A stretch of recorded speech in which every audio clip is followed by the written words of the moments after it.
Magandang araw sa inyong lahat. Welcome to Heart Secrets. Ang lihim ng pag-ibig ay parang apoy na masarap paglaruan, pero nakakapaso kapag hindi mo naagapan. Paano kung ang taong madalas kang hamakin ay siya ring taong kailangan kang yakapin sa gitna ng dilim? Magandang araw po sa inyong lahat, lalong-lalo na sa iyo, Miss Heart, at sa lahat ng mga taga-subaybay ng inyong channel. Ako po si Manuel, 35 years old at 3 taon na akong kasal sa asawa kong si Sarah. Mayaman ang pamilya ni Sarah, Miss Heart. Samantalang ako naman ay kung hindi magtatrabaho ay walang makakain. Ngunit ipinaglaban niya ako sa kanyang mga magulang. Pansamantala kaming nakitira sa bahay ng mga magulang niya dahil wala pa kaming ipon para sa bahay na gusto niya. Nagdesisyon siya na mangibang bansa upang mabilis na makuha ang karagdagan para sa aming pangpagawa ng bahay. Doon nagsimula ang kalbaryo ko sa kamay ng aking biyanan na si Felicia. Sa edad na 48, maganda pa rin ang aking biyanan. Dito nakuha ni Sarah ang kanyang kagandahan. Pero ang ganda niya, Miss Heart, ay natatabunan ng kanyang sobrang kamalditahan at pagiging matapobre. Itinuturing niya akong isang pabigat dahil lang sa hindi hamak na mas malaki ang kinikita ng kanyang anak kaysa sa akin. Isang hapon, habang nagmamap ako ng sahig, narinig ko ang yabag ng kanyang mamahaling heels. Huminto siya mismo sa tapat ko at tiningnan ako mula ulo hanggang paa na parang isang maruming basahan. Naramdaman ko ang init ng kanyang mga titig. Pero hindi yun dahil sa paghanga, kundi dahil sa matinding pandidiri. "Oh Manuel, siguraduhin mong wala kahit isang bakas ng dumiryan sa sahig. Sayang ang pinapakain ko sa'yo kung pati paglilinis ay hindi mo magawa ng tama." Bulyaw ni Felicia habang nakapaypay sa kanyang sarili. "Opo ma'am, ginagawa ko naman po ang lahat." Sagot ko habang nagpapatuloy sa pagmamap. Tumawa siya ng mapait at muling nagsalita. "Ma'am, huwag mo nga akong tawaging ma'am dahil hindi kita empleyado. Isa ka lang palamunin dito. Nakakaawa ang anak ko na si Sarah dahil nagpapakapagod siya sa abroad habang ikaw ay nandito lang at nagpapakasarap sa bahay ko. Kung hindi lang dahil sa anak ko, matagal na kitang pinalaya sa kalsada. Wala kang silbi sa pamilyang ito kundi ang maging tagalinis." Mula kasi nang nag-abroad si Sarah, pinatigil niya na ako sa trabaho. Sabi niya ay mas mabuting makisama ako sa mga biyanan ko para mas mapalapit ang loob nila sa akin. Wala na akong nagawa noon kundi ang tumigil sa pagiging waiter sa isang restaurant. Sanay na ako sa ganitong trato. Araw-araw ay ginagawa akong boy sa loob ng malaking bahay. Pinagtitiisan ko ang lahat para kay Sarah. Pero hindi ko maikakaila na may mga pagkakataong gusto ko na ring sumuko dahil sa tindi ng pang-aapi. Ang bawat salita niya ay tila patalim na sumusugat sa aking dangal bilang isang lalaki. Sumapit ang gabi at bumuhos ang malakas na ulan na tila ba ay nakikisama sa bigat ng aking nararamdaman. Nakarinig ako ng malakas na busina sa labas. Alam kong si Gordon yun, ang asawa ni Felicia. Ang aking biyanang lalaki ay isang negosyante na laging abala. Pero kapag umuuwi ito ng lasing, nagiging halimaw siya. Narinig ko ang padabog na pagsasara ng pinto at kasunod noon ay ang malakas na sigawan na nanggagaling sa kanilang silid. "Saan ka na naman nanggaling? Bakit madaling araw ka na namang umuwi? Hindi mo na ba ako iniisip?" Dinig kong sigaw ni Felicia mula sa kanilang kwarto. "Wala kang pakialam. Pera ko ang ginagastos ko, kaya huwag mo akong sermonan.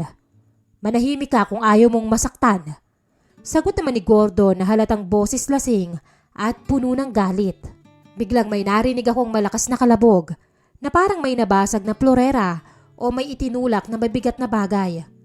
Pagkatapos ay narinig ko ang impit na tili ng aking biyanang babae at ang paghingi ng saklolo. Ang kanyang boses na dati ay puno ng yabang at kapangyarihan, napalitan ngayon ng matinding takot at pangungulila sa tulong. "Gordon, tama na! Nasasaktan ako!" Sigaw ni Felicia habang umiiyak ng malakas. Hindi ko na napigilan ang aking sarili. Kahit na alam kong baka lalong magalit sa akin si Felicia o mapahamak ako, mabilis akong tumakbo paakyat sa ikalawang palapag. Hindi ako pwedeng manatili na lang sa baba habang naririnig ko ang ganoong klase ng pananakit sa loob ng aming tahanan. Pagdating ko sa harap ng kanilang pinto, hindi na ako kumatok pa. Binuksan ko ito ng malakas. Doon ko nakita si Felicia na nakasalampak sa sahig habang hawak-hawak ang kanyang braso na namumula na. Nakatayo naman sa harap niya si Gordon na akmang sasampalin siyang muli. Tama na po. Sigaw ko habang mabilis na pumagitna sa kanilang dalawa. Hinarang ko ang aking katawan para protektahan si Felicia. Gulat na gulat si Gordon sa panghihimasok ko. Nanlilisik ang kanyang mga mata na parang gusto niya rin akong saktan. Ang amoy ng alak mula sa kanya ay kumalat sa buong silid. Dahilan upang mas lalong tumindi ang tensyon. Anong ginagawa mo rito, Manuel? Umalis ka rito kung ayaw mong ikaw ang mapagbalingan ko. Sino ka ba sa akala mo? Banta ni Gordon habang dinuduro ako ng kanyang daliri. Sa unang pagkakataon, hindi ako yumuko sa kanila. Tinitigan ko siya ng diretso sa mga mata. Nakita ko ang pag-aalinlangan sa mukha niya, marahil dahil sa laki ng katawan ko kumpara sa kanya. Nagmura siya ng malakas bago lumabas ng kwarto at ibinalibag ang pinto na halos magpayanig sa buong palapag. Naiwan kami ni Mama Felicia sa loob ng silid. Tahimik lang siya habang humihikbi at nakahawak pa rin sa kanyang nasaktang braso. Lumapit ako sa kanya at dahan-dahang lumuhod para maabot siya. Inabutan ko siya ng kamay para tulungan siyang tumayo mula sa malamig na sahig. Ayos lang po ba kayo? Tanong ko ng may pag-aalala. Tumingin siya sa akin. Sa pagkakataong yun, wala ang matapobreng titig na palagi niyang ibinibigay tuwing magkakaharap kami. Nakita ko sa kanyang mga mata ang matinding takot, gulat at isang emosyon na hindi ko inaasahan na makikita ko mula sa kanya. Ang paghanga sa aking katapangan. Tumingin siya sa aking mga kamay at pagkatapos ay sa aking mukha ng matagal. Sa sandaling yun, tila nakalimutan niya na ako ang walang kwentang manugang na palagi niyang nilalait sa harap ng ibang tao. Salamat, Manuel. Bulong niya habang dahan-dahang tinatanggap ang kamay ko para makatayo. Naramdaman ko ang lambot ng kanyang palad at ang panginginig ng kanyang buong katawan. Doon ko napagtanto na sa kabila ng pagiging matigas at matapobre niya, isa lang din siyang babaeng naghahanap ng mapagtataguan sa gitna ng unos ng kanyang buhay. At sa gabing yun, ako na dati niyang inaapi ang nagsilbing tanging protektor niya. Lumipas ang ilang araw at mas naging maayos ang pakikitungo niya sa akin. Bagaman pinapanatili pa rin namin ang distansya sa harap ng ibang tao, hindi ko maikakaila na may nagbago na sa bawat pagtama ng aming mga paningin sa loob ng malaking bahay. Ang dating mayabang na biyanan na halos hindi ako matingnan ng diretsyo ay tila naging mailap na ngayon. Hindi dahil sa galit, kundi dahil sa isang emosyon na hindi maipaliwanag. Isang hapon, habang wala ang aking biyanang lalaki dahil sa isang out of town sa kanilang negosyo, napansin ko si Felicia na nakaupo sa veranda. Nakasuot siya ng isang manipis na sando na nagpapakita ng mga pasa sa kanyang balikat at braso mula sa huling pananakit ng kanyang asawa. Ang mga bakas na yon ay tila sumisigaw ng kawalang katarungan sa kanyang makikinis at mapuputing balat. Kinuha ko ang first aid kit at lumapit ako sa kanya ng dahan-dahan. Ma'am Felicia, hayaan niyo po akong gamutin ang mga pasa niyo. Baka po mas lalong mamagayan kung hahayaan na lang natin. Mahinahon kong alok sa kanya. Tumango siya at hindi nagsalita. Sapat na hudyat para lumapit ako. Habang dahan-dahan kong ipinapahid ang malamig na gamot sa kanyang mainit na balat, naramdaman ko ang panginginig ng kanyang katawan sa bawat dampi ng aking mga daliri. Sumapit ang gabi at napansin kong mas lalong naging malungkot si Felicia habang nakatingin sa kanyang cellphone. Doon ko nalaman na kaarawan niya pala. Pero hindi man lang ito naalala ng kanyang asawa o ng kanyang anak. Walang tawag, walang mensahe, at wala ring regalo para sa kanya. Nakita ko ang lungkot sa kanyang mga mata na tila ba sanay na siyang mapabayaan at ituring na parang isang kagamitan lang sa loob ng bahay. Dahil wala kaming ibang kasama sa bahay kundi ang isang katulong na maagang nagpahinga, nagpa siya kung sorpresahin siya. Nagluto ako ng isang espesyal na hapunan na alam kong paborito niya at kumuha ako ng isang bote ng alak mula sa cellar ni Gordon. Happy birthday po, Ma'am Felicia. Ayoko pong lumipas ang gabi na hindi nyo man lang na ise-celebrate ang espesyal na araw nyo. Sabi ko habang inilalapag ang pagkain sa harap niya sa gitna ng hapagkainan. Gulat na gulat siya sa ginawa ko at tila hindi makapaniwala. Naalala mo, Manuel? Samantalang ang sarili kong asawa. Kinalimutan na yata na may asawa siyang naghihintay dito. Bulong niya na may pait sa boses. Nagsimula naman kaming kumain at uminom ng alak. Sa bawat baso na aming tinatapos, lalong nagiging kampante ang aming loob sa isa't isa. Nawala ang pader na naghihiwalay sa biyanan at sa manugang. Nagkatuwaan kami. Nagkwentuhan ng mga bagay na hindi namin nagagawa noon. Tungkol sa kanyang anak, tungkol sa aking trabaho, at sa aking nakaraan. At ang dating pagiging sunod-sunuran niya sa kanyang asawa na si Gordon. Doon ko mas nakilala ang pamilya ng aking asawa, ang aking mga biyanan, at ang mga pagtrato nila sa isa't isa. Magkakalayo ang mga loob nila. Sa ilalim ng impluwensya ng alak at ng malamig na hangin sa gabi, ang aming pagbibiruan ay nauwi sa mga mas malalim na usapan pa tungkol sa aming mga buhay. Salamat, Manuel. Ngayon ko lang naramdaman na may nagpahalaga sa akin ng ganito sa loob ng mahabang panahon. Akala ko, habang buhay na lang akong magiging dekorasyon sa bahay na ito na walang nararamdaman. Aniya habang dahan-dahang hinahaplos ang aking mga kamay sa ibabaw ng mesa. Hindi ko na napigilan ang aking sarili sa puntong yon. Hinawakan ko ang kanyang kamay ng mahigpit at tinitigan siya ng diretsyo sa mga mata. Narito lang po ako para sa inyo. Seryoso kong sagot. Dahil sa init ng alak at sa tensyon na matagal na naming kinikimkim bilang mga taong naghahanap ng kalinga, naglapit ang aming mga katawan hanggang sa wala ng espasyo sa pagitan namin. Sa gitna ng tahimik na bahay at sa ilalim ng madilim na gabi, doon nangyari ang unang mainit na sandali na kailanman ay hindi namin inakala na magaganap. Nilunod namin ang aming mga sarili sa pagnanasa na mas malakas kaysa sa aming pagtitimpi. Ang bawat halik at haplos ay tila pagpawi sa lahat ng sakit, pangaapi at pangungulila na naranasan naming pareho sa loob ng bahay na yon. Sa mga sandaling yon, hindi siya ang aking biyanan at hindi ako ang kanyang manugang, kundi dalawang taong naghahanap ng init sa gitna ng lamig. Hinapit ko ang kanyang bewang. Dahil doon ay muling binalot ang buo kong pagkatao ng kakaibang sensasyon na tanging siya lang ang nakakapagparamdam sa akin sa ngayon. Sa akin ka muna, Manuel. Bulong niya. Hinalikan ko siya ng mabilis, madiin at malalim. At tama ako. Pareho kaming dalawa. Ipinulupot niya ang dalawang kamay sa aking leeg. Ginantihan niya ako ng halik. Kaparehong bilis, kaparehong diin at kaparehong lalim. Maya-maya ay naramdaman ko ang pagpulupot ng magkabilang binti niya sa bewang ko.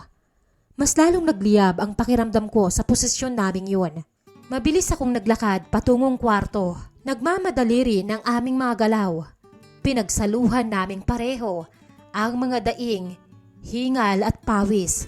Hanggang sa natagpuan na lang namin ang aming mga sarili na magkayakap. Na ang tanging takip sa parehong katawan ay ang kapiranggot na kumot. Napuno ang 4 na sulok ng kwarto na mga mahihinang daing at pinipigilang tunog dulot ng pag-iisa ng aming mga katawan. Kinaumagahan, nagising kaming dalawa na magkayakap pa rin sa ilalim ng iisang kumot sa loob ng aking kwarto. Ang sikat ng araw ay tumatama sa aming mga balat na tila ba ay nagpapaalala sa amin ng masakit na realidad. Sa halip na magalit o magkaroon ng matinding pagsisisi, tiningnan ako ni Felicia ng may katapatan at lambing sa kanyang mga mata. Manuel, ngayon ko lang naramdaman ang ganitong kalinga sa buong buhay ko. Kahit alam kong mali ito sa mata ng iba, at lalong-lalo na kay Sarah. Hindi ko maipagkakaila na masaya ako sa piling mo sa unang pagkakataon. Pag-amin niya, habang nakasandal sa aking dibdib at nakikinig sa tibok ng aking puso. Doon kami bumuo ng isang lihim na kasunduan upang mapangalagaan ang aming mga sarili. Dahil sa panganib na dala ng aking biyanang lalaki at ang posibleng pagkasira ng pamilya kapag nalaman ni Sarah ang lahat, nagpasya kaming itago ang aming ugnayan sa lahat ng tao. Sa harap ng ibang tao, mananatili kaming magbiyanan na walang pakialamanan. Babalik siya sa pagiging matigas at matapobreng biyanan. At ako naman ay babalik sa pagiging masunuring manugang na tila ba alipin. Pero sa loob ng 4 na sulok ng silid na to, o kapag kaming dalawa lang ang naiiwan sa bahay, kami ay magkasintahan na nagbibigay ng init, ligaya at tunay na kalinga sa isa't isa. Naging maayos ang aming plano sa loob ng ilang linggo na lumipas, Miss Hart. Ang bawat pagkakataon na nagkakasalubong kami sa hallway, sa kusina o sa garden ay may kasamang lihim na haplos, makahulugang ngiti at mga nakaw na tingin na tanging kami lang ang nakakaunawa. Lumipas ang ilang linggo at unti-unting napansin ni Gordon ang pagbabago sa loob ng bahay. Isang gabi, sa hapagkainan, habang naghahanda ako ng pagkain, naramdaman ko ang matatalim na tingin ni Gordon sa aming dalawa ni Felicia. Napapansin ko, Felicia, parang masyado kang nagiging maayos ang itsura nitong mga nakaraang araw. Pansin ni Gordon habang humihigop ng kanyang mainit na sabaw at hindi inalis ang tingin sa akin. Siyempre naman, kailangan ko pa rin mag-ayos dahil asawa mo ko. At ayokong magbukang matanda rito sa bahay. Sagot naman ni Felicia. Sa gitna ng pagkain, aksidenteng nasagi ni Felicia ang aking binti sa ilalim ng mesa. Imbes na umiwas, hinayaan niya itong manatili doon habang nakatitig siya ng matapang sa kanyang asawa. Nakita ko ang bahagyang pagkunot ng noo nito. Tila may naaamoy na hindi maganda sa ikinikilos ng kanyang asawa. Pagkalipas ng ilang oras, umalis si Gordon at akala namin ay hindi siya babalik. Nagtungo ako sa silid ni Felicia. Yun ang aming huling mainit na gabi na hindi namin inaasahang mapuputol ng matinding takot. Habang nasa gitna kami ng aming pagnanasa at nakalunod sa init ng isa't isa, bigla kaming nakarinig ng mabibigat na yabag na paakyat sa hagdan patungo sa kwarto. Manuel, bilis! Mag-ayos ka! Nandyan na siya! Pabulong na sigaw ni Felicia habang mabilis na isinusuot ang kanyang pantulog at inayos ang magulong buhok. Mabilis akong tumalon palabas ng kanyang kama at isinuot ang aking mga damit sa gitna ng dilim. Ang puso ko ay tila sasabog sa kaba habang naririnig ko ang boses ni Gordon na tinatawag ang pangalan ni Felicia mula sa hallway. Mabilis akong lumabas sa kabilang pinto ng kwarto at nagtago sa likod bago pa man bumukas ang pinto. Narinig ko ang pagpasok ng aking biyanang lalaki sa silid at ang pagsara ng pinto nito. Sa sandaling yon, napagtanto ko na hindi na kami pwedeng magtagal sa ganitong panganib. Isang maling galaw lang ay masisira ang buhay naming lahat. Lalong-lalo na ang pagsasama namin ng asawa kong si Sarah. Kinabukasan, habang ako ay nagdidilig sa garden, nakatanggap ako ng tawag mula sa aking asawang si Sarah mula sa abroad. Masaya ang kanyang boses at ibinalita niyang makakauwi na siya sa susunod na buwan dahil tapos na ang kanyang kontrata.